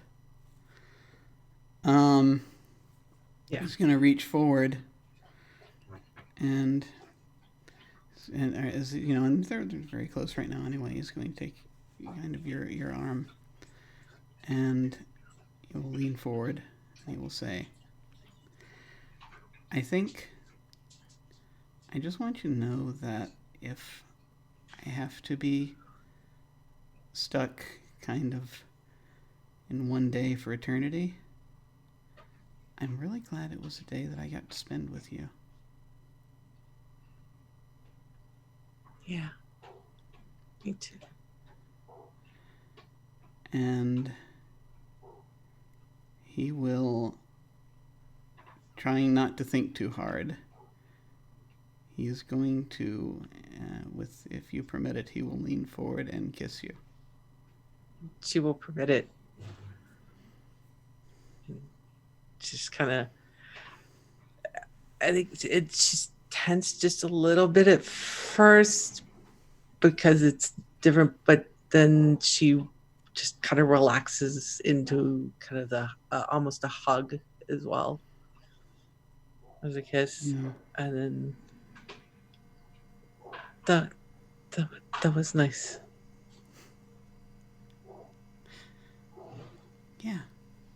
Can we make that part of the pattern? I think that'd be a great thing to study. Okay. Yeah. Let me make sure that I did it right, though. She kind of giggles. Okay. Lean in again, and Yep. Yeah. I think that's where we're going to sort of fade out with them under the stars. Epilogue. When you can tear yourselves away from the climax of your story, move on to the epilogue. Combine the number of filled stars on each of your character sheets. This represents your attraction score. Compare the attraction score to the epilogue chart on the next page. Use the corresponding chart the same way you use the texts on the scene cards, as an inspiration and a constraint. Your roles of lead and follow are set aside now. The dance is over. Together, tell the end of your character's story. What do they finally say to each other? What still goes unsaid? What do they do? Where do they go? Indulge in scenic descriptions and sensual details. This is the grand, or tastefully understated, finale to your story. And your combined total attraction score was 20 plus. Your mind is overruled by the frantic beating of your heart. Damn the world. From now on, you only need each other.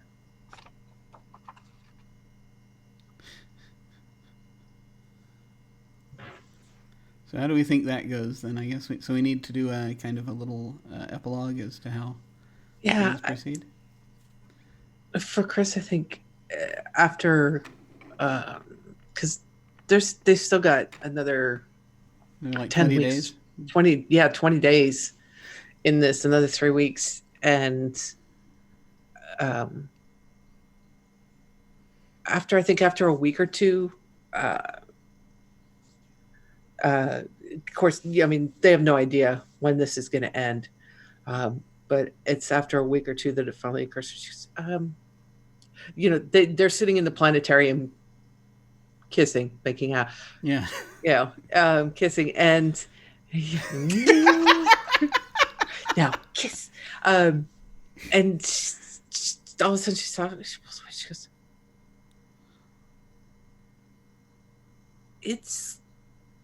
if we get out of this loop,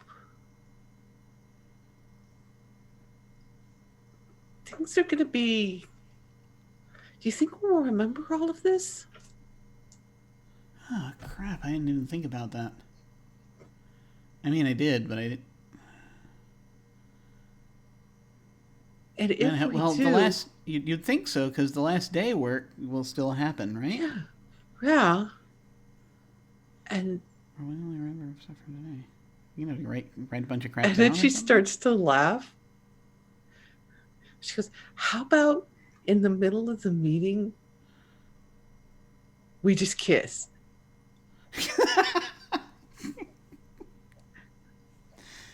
Is that how we'll know it really happened? If we know. I just want to see the look on their faces. I guess we could do that, yeah.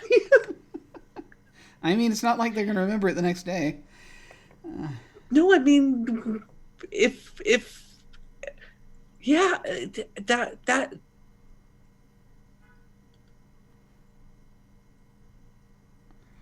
Oh, you mean like after? Yeah, I mean, if we get out of this, I don't. I mean, I don't want to go back to like trying to pretend. I don't want to pretend or act like you're right. This didn't happen because you're right. No, we can't. I mean, screw them. I mean, not. Yes. Screw worrying about that. Yeah. I mean, we can do that. We can. Yeah. Just.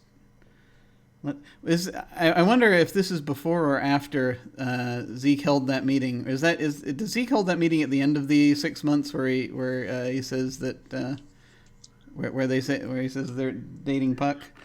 I can't remember. I don't remember either. When that was. Was it the end of the 6 months? Okay. All right. So yeah.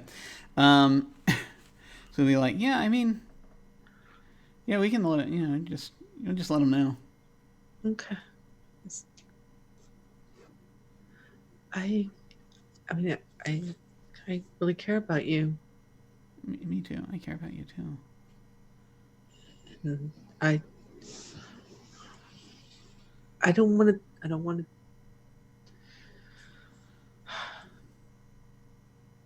If this loop ever ends. I mean, we don't even know if it will, but if it does, and we remember, God, I hope I remember. Yeah, that'd be, yeah. Because I like this. You know what? I think that, even if we don't remember, Mhm.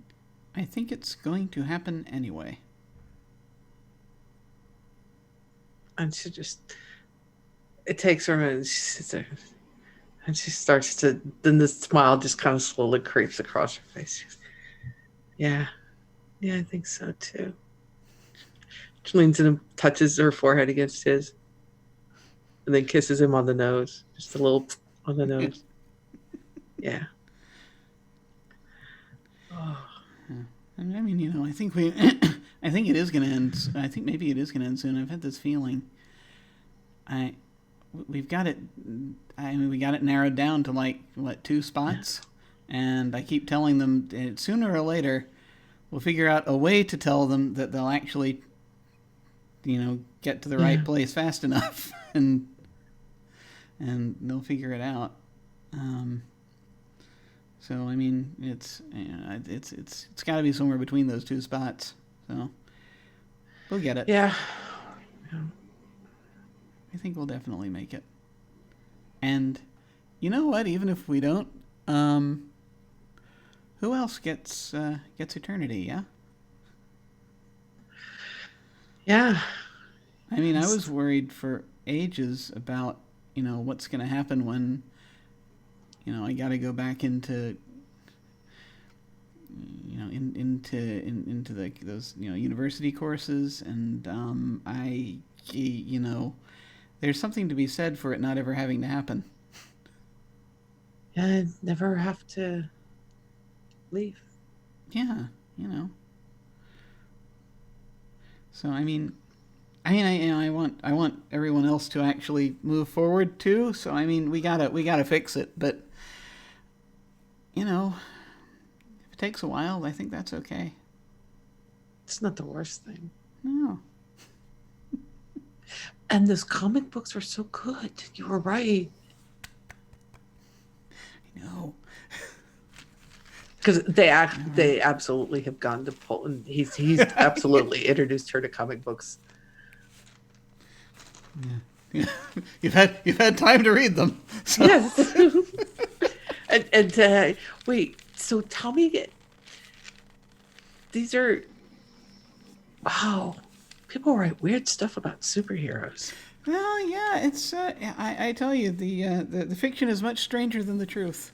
Yeah. I think at this point she's just kind of sitting on his lap. Yeah. And just it's much more comfortable physically, and open without the casual touches. Just the kind of reaching out and grabbing the hand and giving it a squeeze and letting it go. Arms brushing, just coming over and casually just leaning on him or tugging on his hair or something. Just, I think she's gone from somebody who is very uncomfortable with physical contact to some, at least with him. She's very, there's that physical intimacy is the wrong word, but definite comfort. I think on Skylar's end of the equation, he's a lot less worried about overthinking things, at least again when it comes to Chris. And I think he's gotten past he's totally gotten past the starstruckedness and all that he had. The sort of hero worship stuff that kind of had transferred to that he kind of transferred to Chris from his hero worship of Ronan and all that. And I think he can just sort of just talk to her normally, and he knows that he doesn't have to worry. I think she's waiting for him every time he comes back from working with the mugger. Yeah. She just goes, "My hero." Oh, jeez. I think that. Do we want to say a little bit about what happens after we get out of the loop? Just any kind of like last vignette things, or do we want to leave it? I think it's just there's definitely that comfort level that it's probably going to be shocking for the rest of the group, or kind of surprising for them, at how they seem to go from this kind of shy, sort of slow burn dancing around each other, hesitant thing, to in one day full blown holding hands, hugging, that kind of thing. I think that's gonna kind of freak the group out for a little bit. That might wear them out just a little bit. Yeah. Yeah. That conversation with her dad is going to be interesting. Yeah. She's got stuff to figure out. I think there's going to be, and I think she's going to be having conversations with Skylar about that too. About I think that we're out. Yeah. And I think that at some point that Skylar's actually going to finally, after they're out of the loop, he's going to introduce you to his sister for real.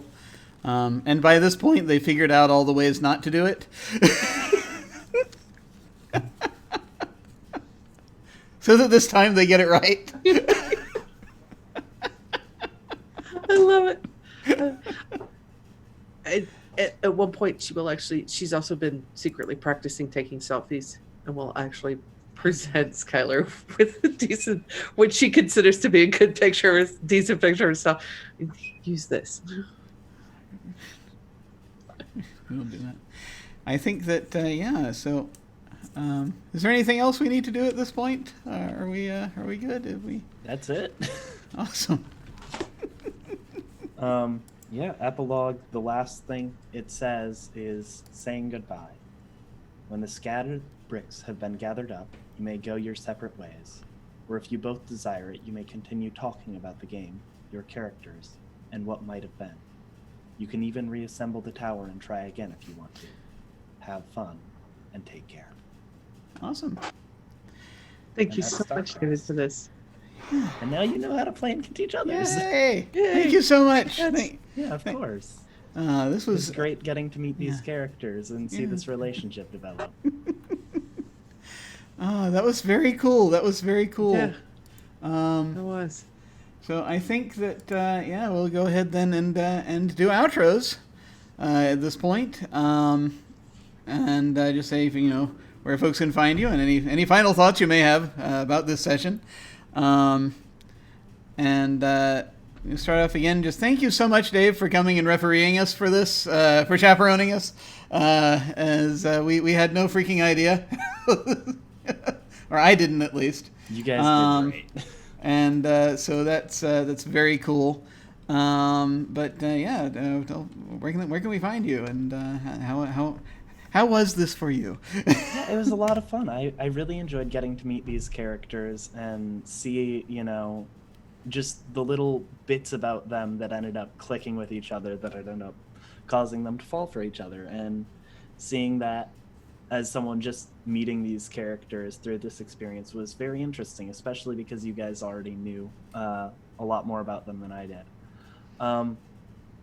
You can find me on Twitter. I think it's probably down here at CCDASH2224. You can also find me, unfortunately, on Wednesdays, every other Wednesday, on Playbooks and Pals, running a Masks game of my own. It's season 3 of Planned Obsolescence, where things keep on going to shit for everyone. We don't have a definite start date, but it'll be on my Twitter when it starts. Is going to be Masks of Hero High on Sunday afternoons on twitch.tv/Anarsis, which is a My Hero Academia inspired Masks game. And then finally, you can also catch me, if you want to hear my voice but not see my face, you can listen to a podcast on Off the Table, specifically No One Further, Last Fleet Actual Play podcast. It's basically Battlestar Galactica, the tabletop RPG sort of style game. So yeah, if you want that sort of theme of fiction and want to listen, episode 2 is releasing this Thursday, so be sure to check it out. Excellent. Yay. Very cool, very cool. And Kat. I'm Kat. I'm a cleric of Cord.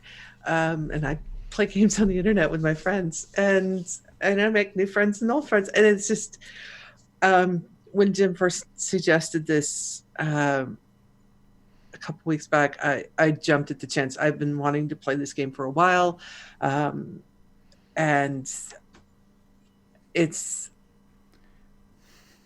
it was a little scary, kind of going into it, not sure what the outcome was going to be for these two, because I wanted them to have a happy ending in a way. It's not, I mean, they're very young. I mean, Skylar's 18, Chris is just turning 17. These are teenagers. They're young. They've got their whole lives in front of them, and they're superheroes. So there's all those different pressures, and it was kind of I was a little worried about how this was going to go, but I'm really glad we did this.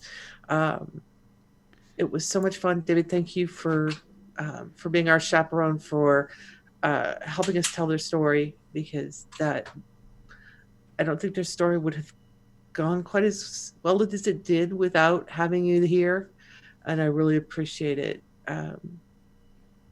This was a blast, and I'm so happy and excited to see how this is going to inform the whole story of In the Masks game going forward. I think that's going to be really interesting. So where am I going to be next? Let's see. What have I got coming up? Tuesday or Wednesday of next week? I'm not sure which. Check out Deidre Donlin, I never can say it. Praxagorithesmophoria. Thank you. Check out her channel Tuesday through Fridays. She's doing these wonderful plays. Next week is at one point it's going to be Midsummer's Night's Dream. She's doing all kinds of classic plays, and they're a lot of fun. And I may or may not be one of them or two of them next week.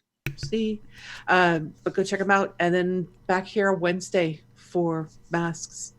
As we start Volume 2, Episode 1. I can't wait. Awesome. I'm so glad we figured out we were able to figure this out and sort out kind of what their relationship was going to be like. I was not expecting before last Wednesday. I wasn't expecting there to be a time loop involved. But it was an interesting sort of way to incubate that relationship and just sort of see what would happen. And so that turned out to be a great gift. But this has been very cool. So as for me, I'm Jim. This is my channel. I'm Jim Ryan. You can find me at OtherDoc on both Twitch and Twitter. My website is jimyesthatjim.com, where you can find my Geek Observation podcast and links to my various other podcasts, audio dramas, writings, and such. I have links down below to my website, Twitter, YouTube channel, and some fiction and games I've been working on, along with links to game signups and applications to join our Discord.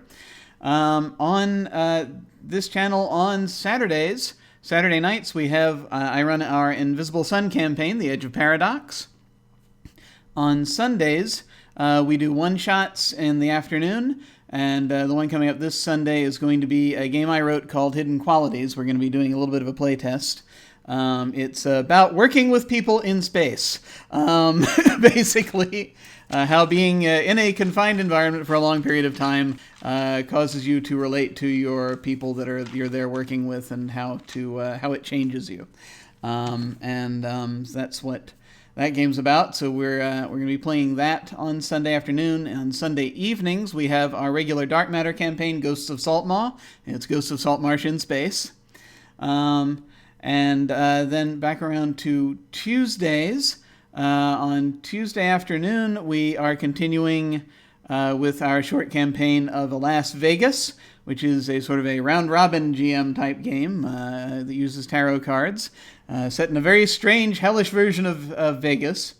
On Tuesday night, this coming Tuesday, will be the premiere of our short campaign for our actual short campaign for April. Las Vegas is bleeding into it, but the short campaign we're starting in April, the first one at the beginning of the month, is Monster of the Week.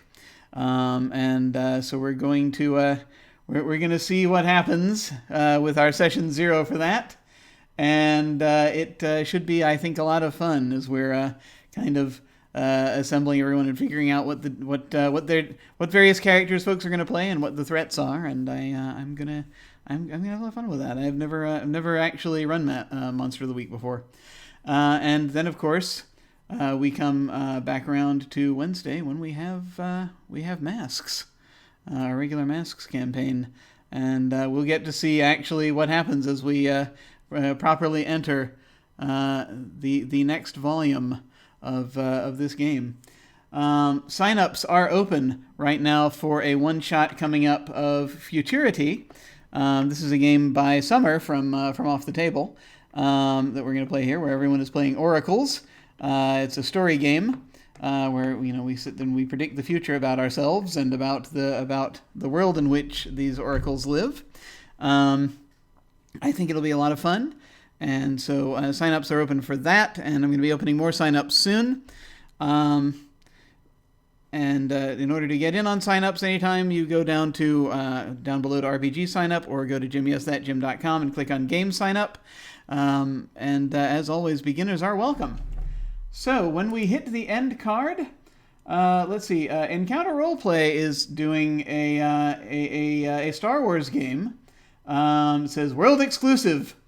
Modifius Dishonored RPG, followed by a special Mandalorian one-shot. This, I think, is the Mandalorian type one-shot that Greg, Grimjack 21502, is running with some folks called The Man from Alderaan. So we're going to go ahead and say hi to them. Feel free, if you are so inclined, to hang on and say hi to them with us. That, again, will be when we hit the end card. In the meantime, take care, and we will see you all of a sudden. Farewell.